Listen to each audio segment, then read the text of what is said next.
to 10:11 and b is to c is equal to 22:13 হলে a plus b is to b plus c is to c plus a কত হবে? তো ফার্স্টে আমি a is to b আছে 10:11 করব, তারপর b is to c আছে 22:13।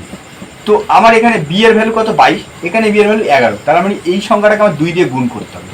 তাহলে 2 দিয়ে গুণ করলে 20:22, তাহলে 22:13, তাহলে আমার b এর ভ্যালু সমান হয়ে গেল।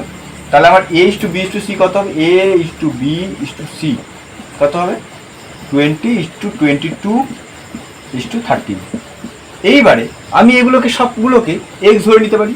a সমান সমান a এর ভ্যালু 20x, b ভ্যালু হচ্ছে কত 22x, আর c এর ভ্যালু হচ্ছে 13x ধরে নিলাম। তারপরে কি করব? এইবারে a প্লাস b আছে, a প্লাস b 20 আর 22, a প্লাস b হচ্ছে ফার্স্ট a প্লাস b আছে, তো 20 আর 22 যোগ করলে 42, 42x।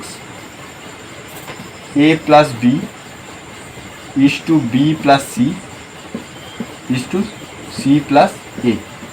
তো a প্লাস b হচ্ছে 42x, তো 42x লিখে দিলাম। b প্লাস c কত আছে?